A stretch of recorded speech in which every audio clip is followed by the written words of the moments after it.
contigo através desse louvor. Aleluia.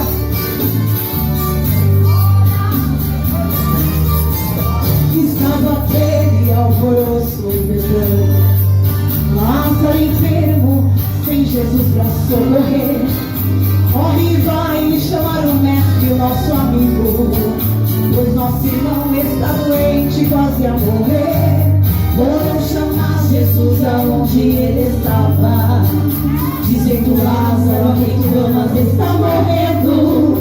Jesus responde: esta enfermidade não é para a morte, mas é para a honra e para a glória de Deus. Não te preocupas, porque Lázaro está dormindo. Vou acordar, pois ele é amigo meu. Depois de 4 dias, o mestre chegou lá. Marta e Maria chorando no recinto, dizendo: se o Senhor estivesse aqui conosco, o nosso irmão a quem tu amas não tinha morrido.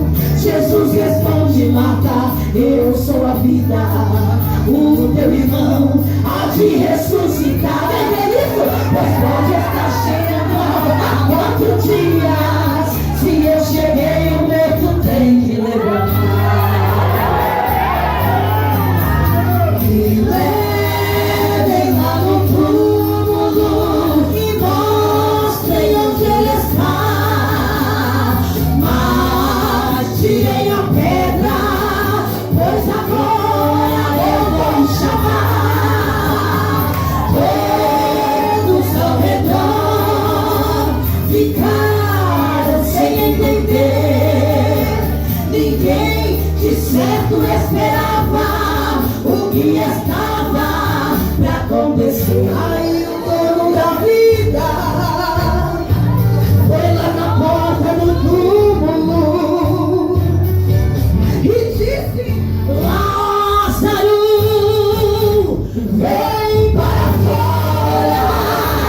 Não sei se veio andando, ou se veio voando, ou se veio se arrastando, ou se veio voando. Só sei que nisso eu creio, que quando o mestre chamou, Lázaro veio.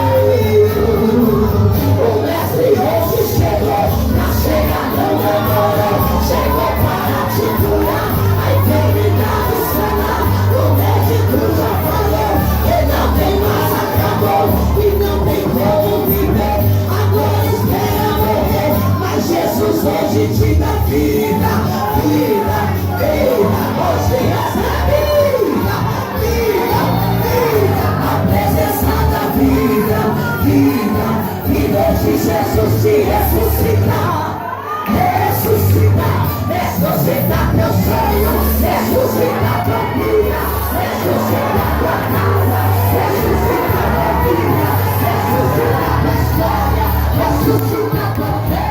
Hoje te ressuscita, hoje te põe de pé. Deus hoje vai ao túmulo e chega até a porta e chama o teu nome e depois fecha a porta. Hoje o mau cheiro sai, tua vida se refaz, recebe minha fé. Ninguém pensou que tu morreu, que lá acabou, que tu perdeu, e não tem mais pra onde ir. Que o jeito agora é desistir, mas aqui tem milagre hoje, hoje, hoje recebe, hoje tem resposta aqui hoje, hoje Jesus te visita hoje, visita hoje. Deus hoje te levanta e escreve uma nova história, pode até